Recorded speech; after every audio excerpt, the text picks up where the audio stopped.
We're southbound on Paxton. There appears to be 3 male blacks in the vehicle. It's a white Hyundai, I believe. At any time during this evening, did it go through your mind that this was not a human being that you were beating? The police approach black men as criminals first and citizens second. Tonight, we must tell our children that for African American children and adults, freedom is not yet a reality in the United States. If they cannot get a conviction with the Rodney King video available, there can be no justice in America. We, the jury, find the defendant not guilty. Today, this jury told the world that what we all saw wasn't a crime. We have to show Los Angeles that we are resilient. There's been a mini riot at this location. Our people have suffered not only civil rights, but the right to be a human being. How many more Rodney King does it have to be? Now they're pulling the driver out. They're beating the driver. Oh my God. How much worse does it need to get? Proclamation of a state of emergency for Los Angeles City. We have no police support whatsoever. This is not fair! This is not fair! It's not right what y'all do! It's not right! I will use whatever force is necessary to restore order.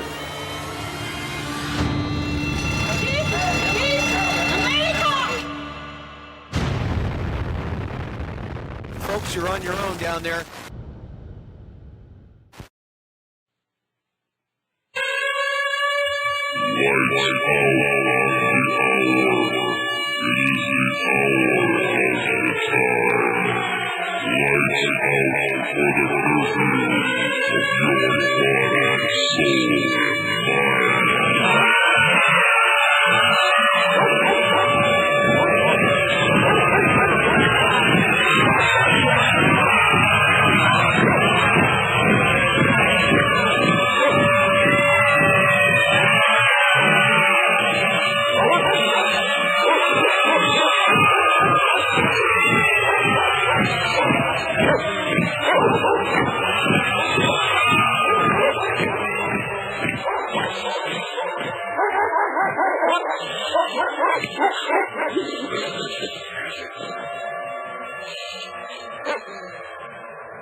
Can't happen in America? Stay tuned.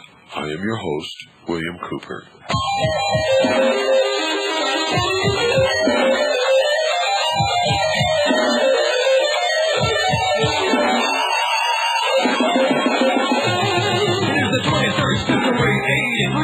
Things are much worse than they used to be. It's a hell of a time, cause the federal gone mad. Their brothers and relations, the wars in your hands. People all over in every town. Buildings on fire, burning down on the ground. Out of control, people pouring apart. Little children on the night behind every door. Mother, looters, killers of thieves. Now everywhere you look is just another disease. 300 billion people on a planet made for three. Now who's gonna set this hell down free?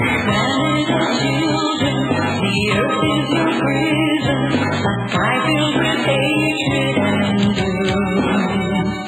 Just leave a flower you take from the altar, but where is the gift of perfume? No more white roses, the rain of the soldiers, when comes out the love that you bring, that you bring.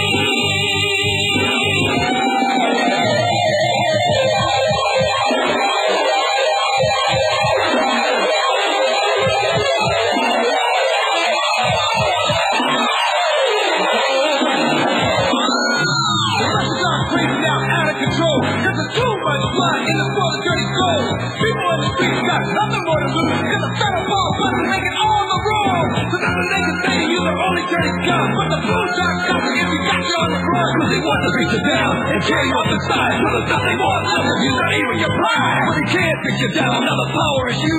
The children of God, the light and the truth. But we are the power and the power is love. We're giving little things to the heart. Into the fire, to cast out the spider, your clouds are smoke dripping through. Just lift up your heel where they cannot reach you. Your heart is protected and true.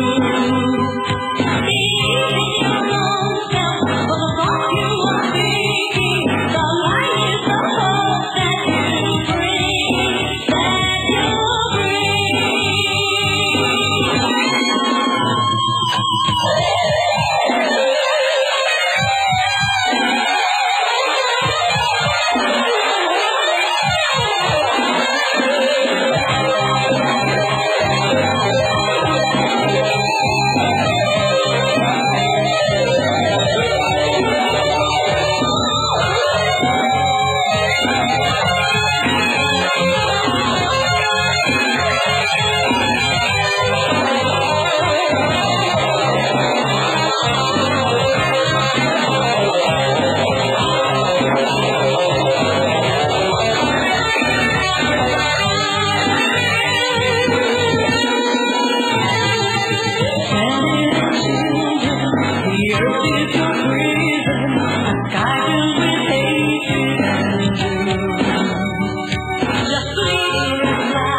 It's May 6th, 1992. This is my birthday, folks, and I'm going to do a show tonight that I don't want to do, but it's got to be done by somebody, and I'm the one that's going to do it. We've all been watching our television for the last week and a half, listening to the radio, watching fires burn, watching stores, businesses looted, watching a poor truck driver yanked out of his truck and beat senseless on the ground. When he got up and tried to get away, got into his truck, he couldn't see. A woman came up and asked him, "Can you see?" He said, "No." She said, "I'll be your eyes." And such was the scenes that we watched. And we were torn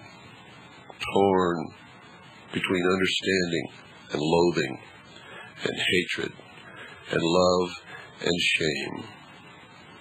And what for? And that's the subject of tonight's The Hour of the Time.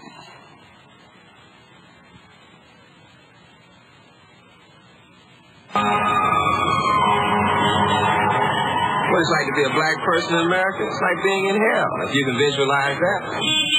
It's like being in a living hell. Your life is not worth anything. That's a sad commentary. Black in America, even in 1992, hasn't changed much. We have no rights that the white man respect. No. 4 police officers stood trial in Simi Valley, California, for the beating of a man named Rodney King, a black man.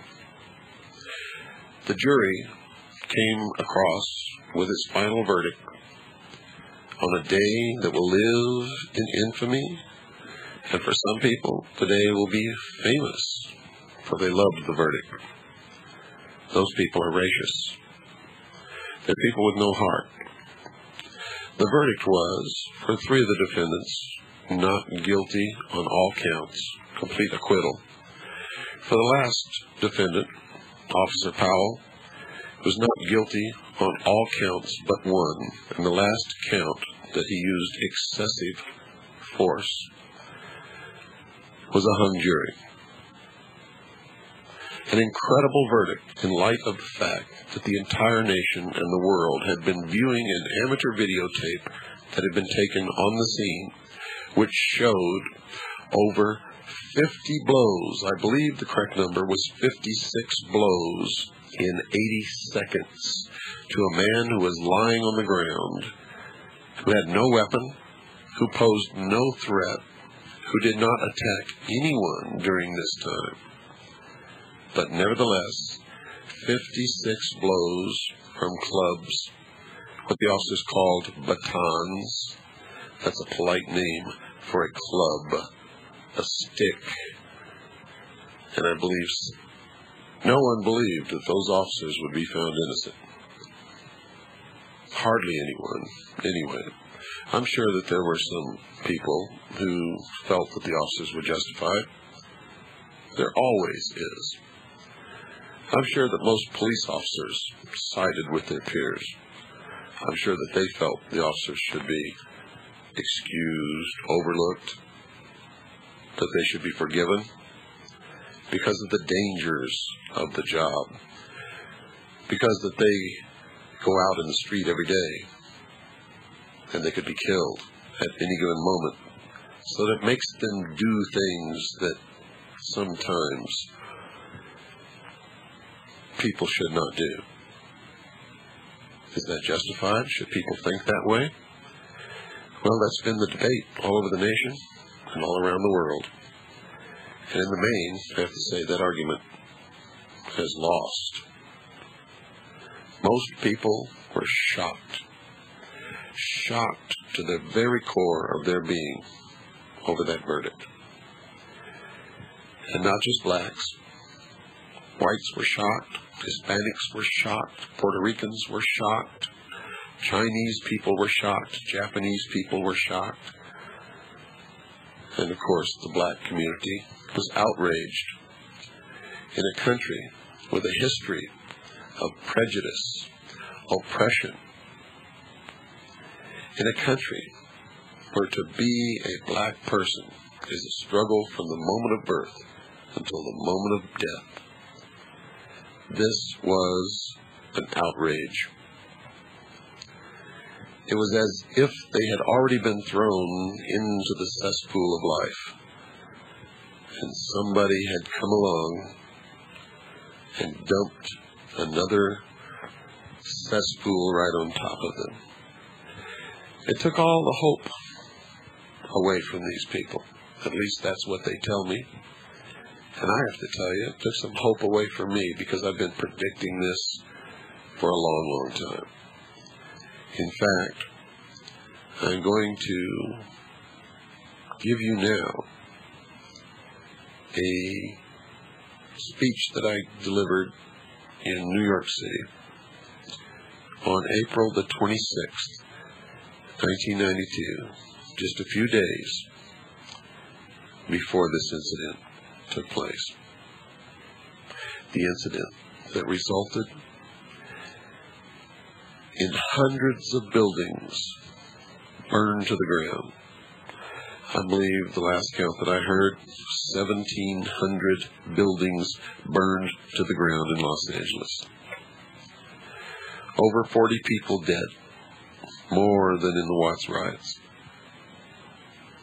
Hundreds of people wounded. Over 700 people arrested. Many businessmen out of business forever. An entire economic community destroyed. I have to tell you, folks, no businessman in his right mind will ever go back into South Central Los Angeles.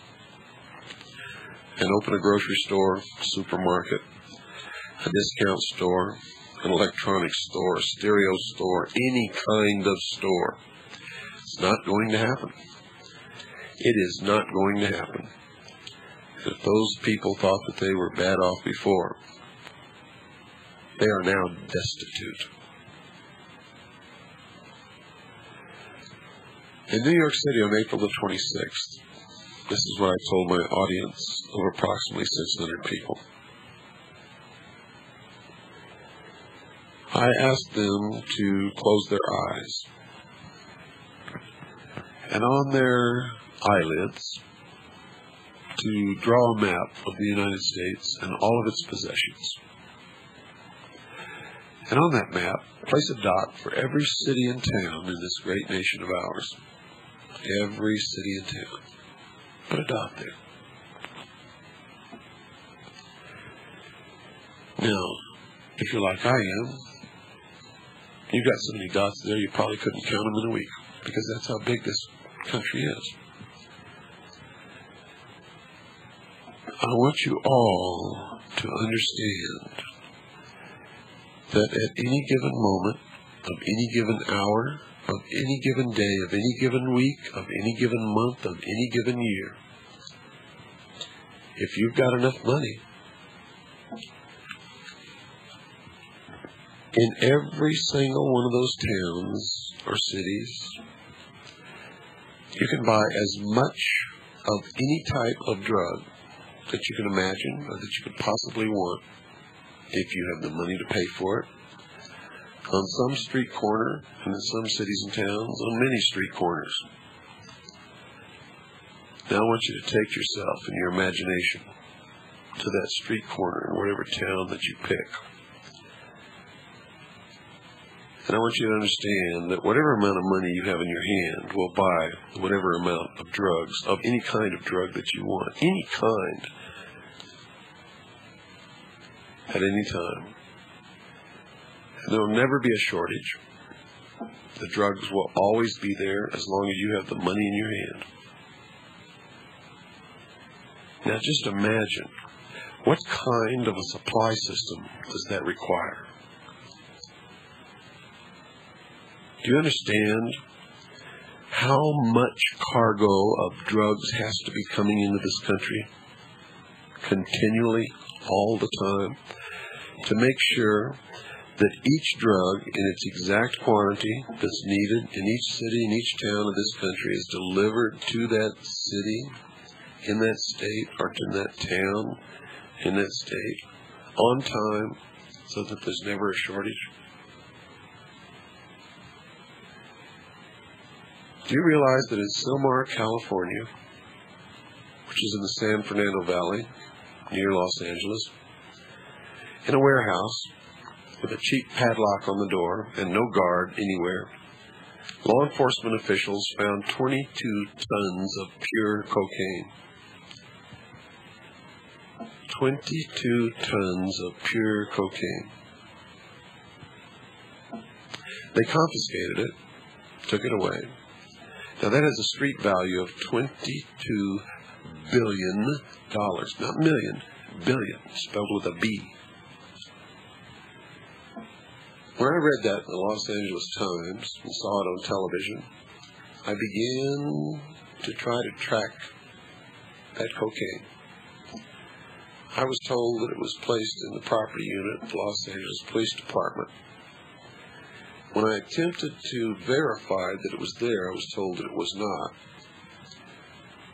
When I tried to trace it from the property department of the Los Angeles Police Department, according to proper procedures, it should have been burned, destroyed. However, there was no record of its destruction. There was no record of its ever having left the property department. There was no record of any trace of that 22 tons of pure cocaine. $22 billion street value. Now, I hope you understand that that's just one city, one little small town. In fact, Silmar is not very big. It is not Los Angeles. One little small town in its whole nation. Now, just in the last few days, I believe they found 6 tons of cocaine in a warehouse somewhere, and a whole bunch of tons of cocaine in another warehouse somewhere. But you see, I don't even pay any attention to it anymore, because I know that if you try to trace those bags of cocaine, you won't find them. They go right back out onto the street, right through the police department as if it's got holes in it. It's incredible. You see, because money talks. The old saying is, BS walks. You all know what that means. Money talks. Pretty hard for somebody to burn 22 tons of cocaine, but that's not the reason why it wasn't burned. So you have to understand, to get that much drugs into this country, so that every little city and town in this entire country is supplied with drugs, takes much more, much more. So much more that it's almost impossible to imagine. Much more than any Colombian drug lord could ever handle. And there's no Colombian drug lord that has anywhere near the amount of money that would be required to perform a logistics operation of that magnitude. When I was with the Office of Naval Intelligence, my friends, I can tell you that I discovered that the drugs are being brought into this country by the military and the intelligence community. And the way they get through customs officials and by law enforcement officers is that they are classified cargoes, secret cargoes, top secret cargoes. No one could look at them unless they have the clearance and the need to know the cargo is addressed to them. Much of the drugs are flown in to places like Edwards Air Force Base, California. There's a place in Arizona, which is a CIA proprietary airfield. There's a place in Florida, Homestead Air Force Base, and many others. There are tunnels going underneath the Mexican border. The Mexicans didn't dig those tunnels. No, these are smooth operations. No one ever gets caught in a drug war, except users. Have you ever noticed that? Or small-time operators with real small cargoes. And anytime a huge, tremendous cargo is ever caught, like the 22 tons in Sylmar, no one is ever arrested, and the drugs always conveniently disappear. Right back out on the street. Well, what's this all about, and what's it got to do with Rodney King? Well, I'll tell you, folks. In this country, most people who aren't black have not liked blacks. In fact, appear to be afraid of them. I don't know why. I really, honestly, truthfully don't know why. In my life, in my book, I wrote about a good friendship between myself and a black man. In fact, he was the best man at my wedding. I've never had that problem, so I don't understand it. Maybe it's because I wasn't raised in the United States of America. My father was an Air Force officer, command pilot, which means he's flown thousands of hours in airplanes, and he's still alive to talk about it. He's a retired colonel, lives in the state of Texas. And wherever he went, we went. And because of that, I spent a good portion of my life in foreign countries, living on military bases, Air Force bases. And nobody ever taught me to hate the black man, or the yellow man, or any other man for that matter. So because I never learned it, and it is a learned trait, because no child is ever born hating any other child because of the color of his skin. It doesn't happen. It's taught by parents, and by peers, and by neighbors, and by friends. It is a learned thing. It is a despicable thing. It is a tool that is used by the very powerful in this world to create dissension and hatred amongst the rest of us, so that we struggle between classes, and one class attempts to hold the class below it down, while at the same time struggling up to the next higher class above itself, while they try to hold that class down. And descendants of slaves in this country have always been the lowest rung on the ladder of classes. So what the Rodney King thing is all about, ladies and gentlemen, is dissension, is hatred. It's being used, and I'm telling you right now, is created from the beginning. From the beginning. Do you really believe that it was an accident that a judge changed the venue upon the request of the defense to the wealthiest county in the state of California, or one of the wealthiest, I might say? Maybe not the wealthiest, but one of the wealthiest counties in the state of California. A county wherein over 2,000 police officers reside. A county where less than 2% of the population is black. A county who does not understand the violence, the oppression, the misery, the frustration of the people who live in South Central Los Angeles. Now, don't get me wrong, I'm not sticking up for Rodney King. Rodney King committed a criminal act.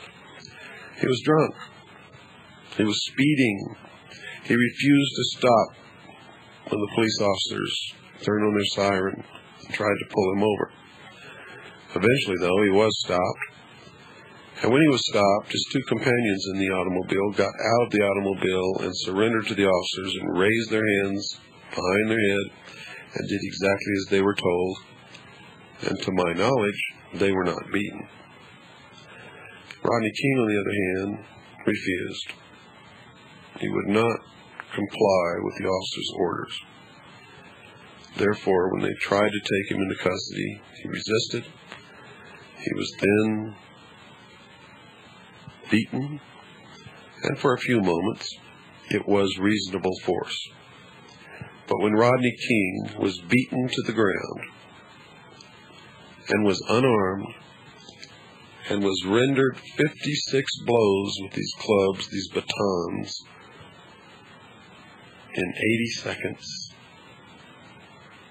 that is excessive force. I don't care what he did. See, I fought in Vietnam. And I'm going to tell you right now, folks, when I shot somebody and he fell to the ground, I didn't shoot him again, even if he was still alive. And I wouldn't have, unless he went for a weapon, or unless all of a sudden he became a very serious threat to me.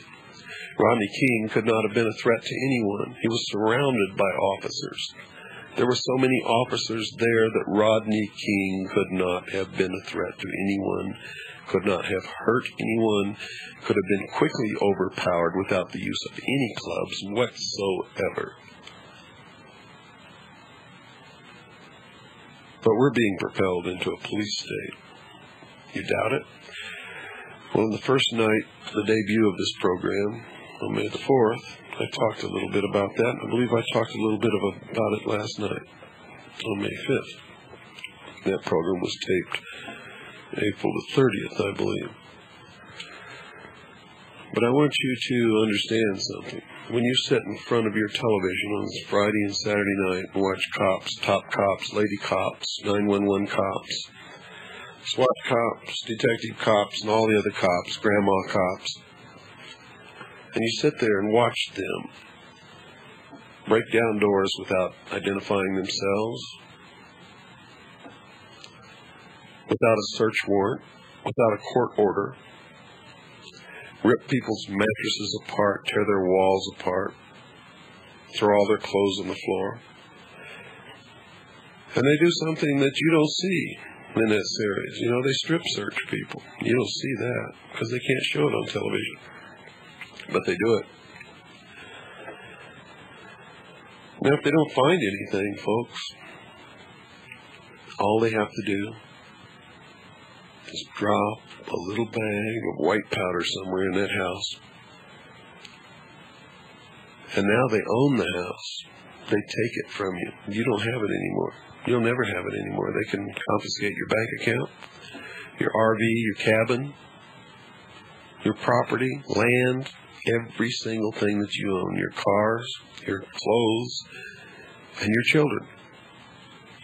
And except for your children, they can auction it all off within 24 hours. And there's not a thing that you can say or do about it. And they can do it without a court order, without a trial, and without even charging you with any crime. And it's happened to many people. And you sit there in front of your television sets and you cheer it on.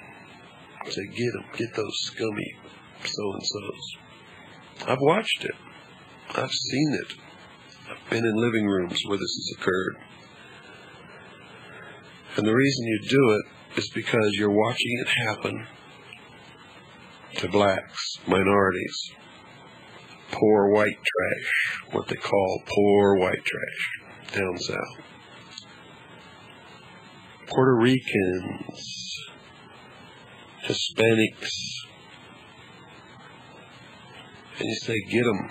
They're a threat to us, middle class.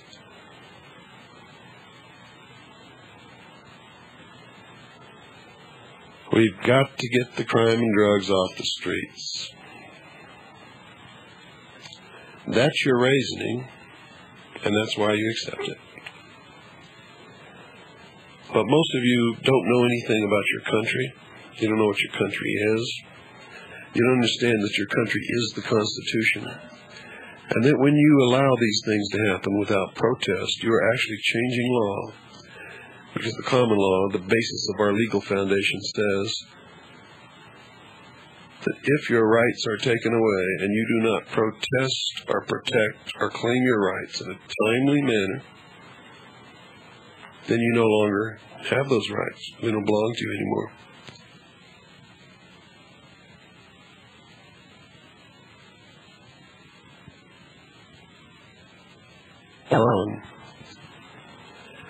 You see, the fourth article and amendment to the Constitution, one of the original Bill of Rights, first 10 amendments, says that all of those things cannot be done.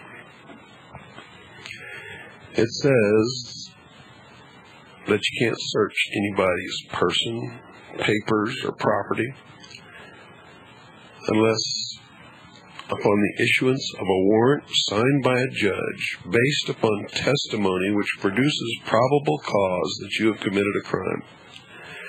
And the warrant must name the exact place to be searched and the exact items to be seized. So everything that they're doing is against the Constitution of the United States of America, which is this country. See, the United States of America is the Constitution and the Articles and Amendment thereof. Tear up that document, throw it away. This country ceases to exist. You have no more rights, no more protection, no more nothing. And that's what this is all about. They're setting us up to take away everything from us. And all of you people who are falling into it are setting the stage to have it done. If you're black and you participated in the looting and the burning and the rioting, you played right into the hands of those who would oppress us. You have been very stupid. If you're white and you participated in the looting and the fires and all of the other stuff, the rioting, you too were stupid. You played right into the hands of those who would oppress us. See, on television, I saw Hispanics, whites, blacks. I saw a mixture of every single ethnic group and race that exists in this country on the streets rioting.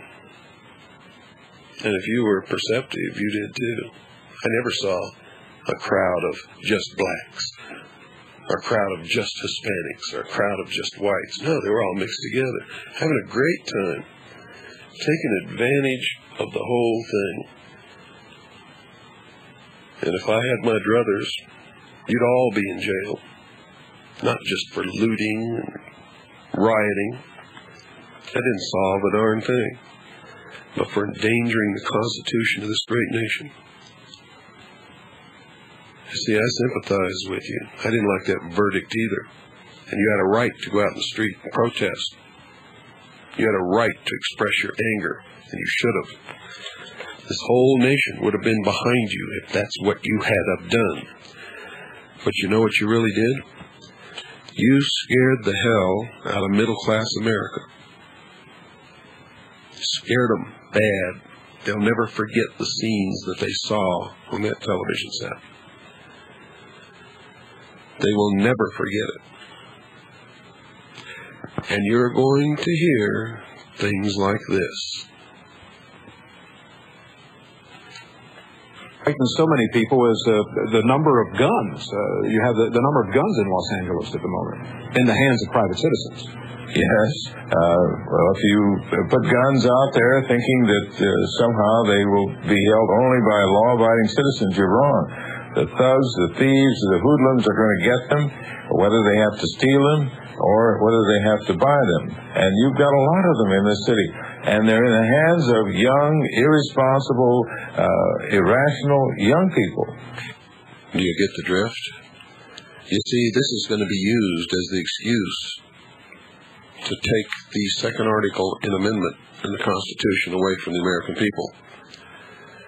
It's going to be used further to strengthen the laws, strengthen the government's position on eliminating the Fourth Amendment. It's also going to be used to take away the writ of habeas corpus, and probably a lot of other things, probably to eliminate the exclusionary rule, so that they can find these guns and make sure that this kind of violence doesn't ever happen again. The image of that truck driver on the pavement being kicked and beaten and hit almost to the point of death, just because he was there, will never leave the minds of middle-class America. Never. And no matter what they felt when they first viewed the Rodney King beating on the videotape, no matter what they felt then, this, I guarantee you, is what they feel now. I guarantee you that they are in full accord with this member of the jury who said this. Away. There were 3 people in the car that Rodney King was driving. All 3 of them were black. 2 of them put their hands up and were handcuffed and booked in the proper procedure, and 1 chose not to be booked. It's as simple as that. Rodney King set the action. And there you have it. You see what it's all about. You've all been suckered.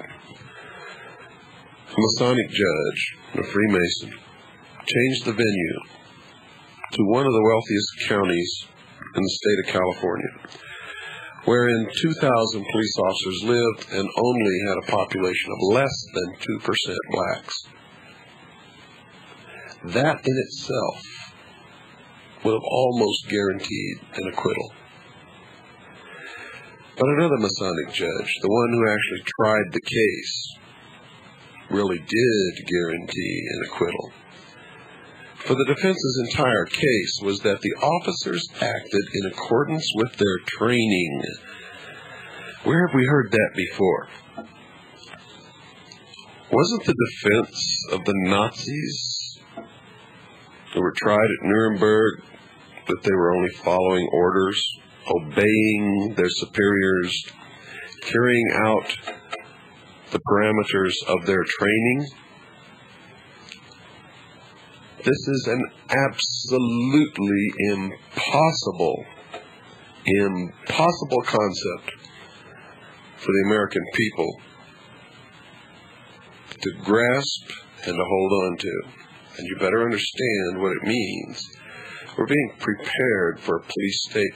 That's what cops, top cops, grandmother cops, SWAT cops, all the cop shows are all about. The glorification of the cops. What if they trained them to shoot you if you looked at them funny? You see, because the judge instructed the jury that if they found that the officers were acting within the parameters of their training, of their orders, that they could not be found guilty. And therein lies the rub. You see, it was all rigged from the beginning. The judges knew it. Everybody knew it. Did you know that Tom Bradley made a statement that in case the jury came in with a not guilty verdict that he expected rioting, that he was not prepared? Why? Did you know that Daryl Gates made a statement that he had set aside monies to pay extra police officers and take care of all the extra forces and things that they would need because if the verdict came in not guilty, they expected rioting? Yet they had no extra forces. They were completely unprepared and nothing was done. Why? Because somebody wanted to scare the living daylights out of the middle class in this country so that they could justify taking away rights from the American people. And I got to tell you something. You all fell for it. All of you. You fell for it hook, line, and sinker, and you're going to suffer because of it. This was no accident. And I've talked to a lot of blacks in those neighborhoods by telephone. Good, honest people who did not participate in those things. But they were witnesses and they watched. And they tell me that some of the fires were started by their people. They saw them do it. But some of the fires were started by people they never saw before and were professionals. They had professional techniques, professional fire bombs. And if you know anything about fires, you know that whole buildings don't go up at once unless somebody knows what they're doing. Somebody was following the looters around, and after they finished looting a building, they would go in and set a fire.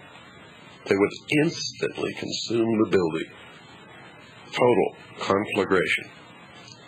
And then they would disappear. People who were not from the neighborhoods. Not from the neighborhoods. Somebody was running through the neighborhoods telling people that the merchandise in stores were free. Now, that doesn't excuse them running down and taking merchandise out of the stores. It was despicable. The looting was despicable. I abhor it, and all who participated in it should be apprehended, should be tried, should be convicted, and should be thrown in jail. Anyone who hurt another person or destroyed anyone's property should be tried, convicted, and thrown in jail. As far as I'm concerned, anyone who killed another person should be tried, convicted, and I would hope that they would receive a death sentence. But that's not up for me to decide. See, I believe everyone has a right to be angry, and has a right to protest, has a right to demonstrate, has a right to march in this country. But no one has a right to do what these people did. I believe that our police officers serve the public, should be polite, should be professional, and no one, no matter how guilty of any crime, should be subjected to a beating that we saw on that videotape being given to Rodney King. It's not up to the officers to judge punishment or to punish. Their job is to help the public, keep the public and their property safe, identify and apprehend criminals. And their job is to do it within the law and do it humanely. Training does not justify abuse. Hitler trained his SS to murder, cold-blooded murder people. And if their excuse didn't stand up in the Nuremberg trials, why should this excuse stand up with these 4 officers in any trial in this country? Because that is the whole key to the whole not guilty verdict, was the defense's position that they were acting within the parameters of their training and the instructions of the judge to the jury, that if they found that they were acting within the parameters of their training, they could not be found guilty. Which means, if during their training they were taught to rob a bank every 3rd Sunday, and to take that money and buy guns and to go out and kill 2 people every 4th Sunday, then they could not have been found guilty if all of that was taught to them during their training.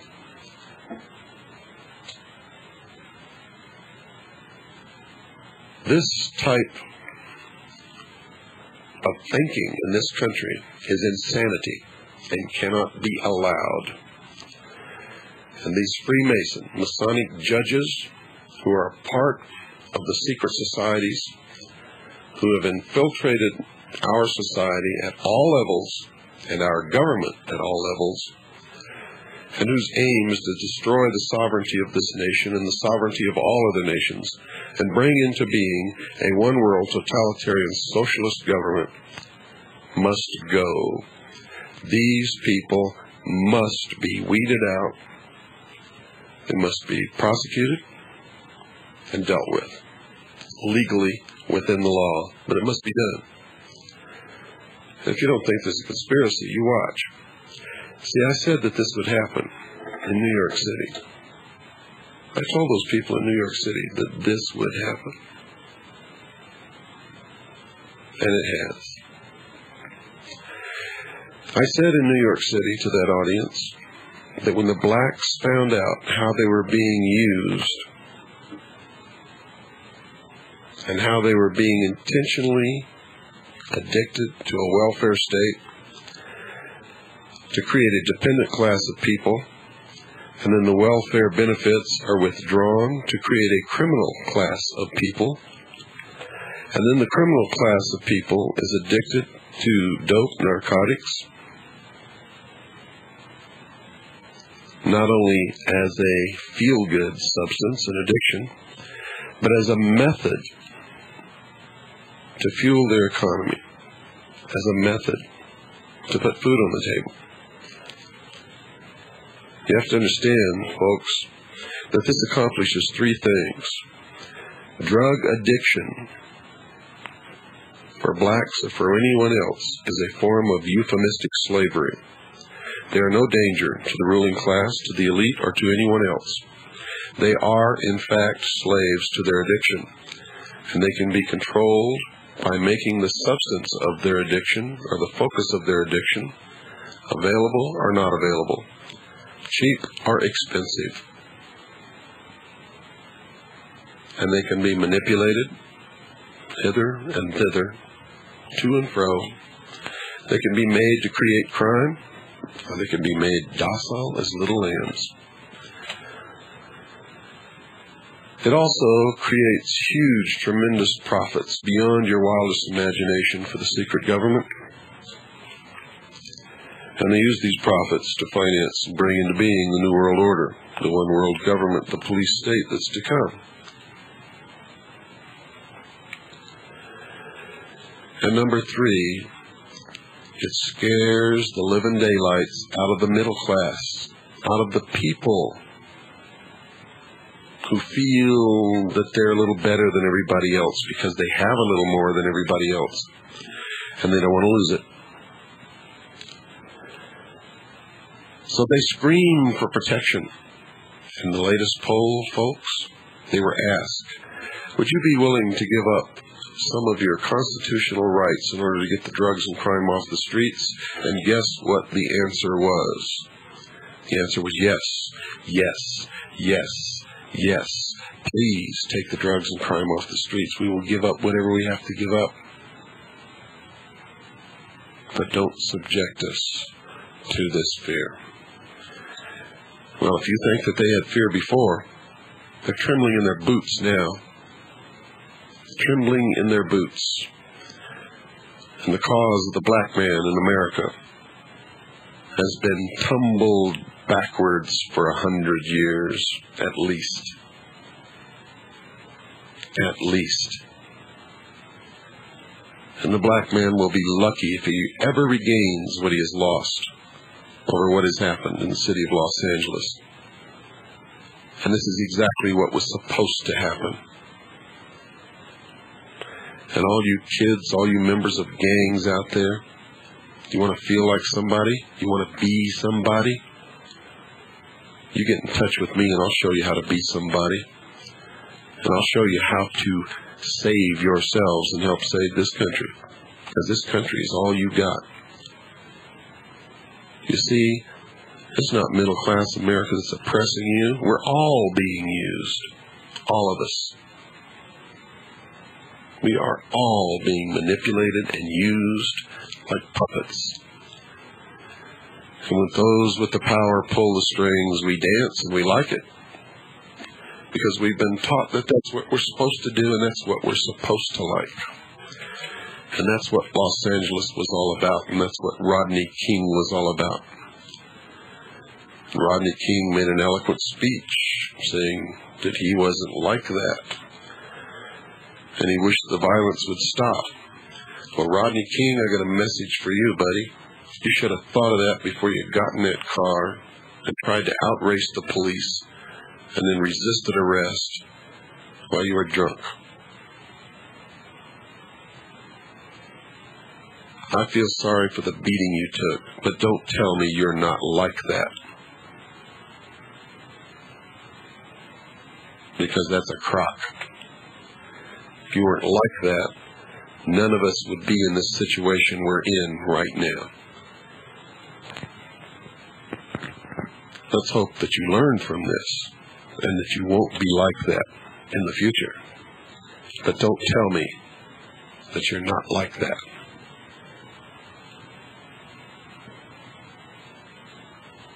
And what about all the black civil rights leaders who fueled this, and the congressmen who fueled this, and the media who fueled it? What about Congresswoman Waters from South Central LA, who when asked if she would make a plea to stop the violence, said no, she wouldn't. What about all these self-serving, self-righteous leeches on the community that fueled this? It's time to wake up. It's time to take your power back. It's time to understand that I'm not your enemy, that you're not mine. It's time to understand that we're Americans, and we all live here together. Racism is evil. Anti-Semitism is evil. People cannot help what family they're born in. Whoever you are listening here right now, you had no choice into what your race is or who your parents were. No choice whatsoever. To hate a man or a woman because of the color of their skin, or for anything else that is as stupid as that, is insane. And if we continue to do that, we will surely deserve the harvest that we will reap from our actions. Racism is not born in anyone. It's taught. It's taught by parents, by teachers, by peers, by coaches, by friends, by relatives, by bus drivers.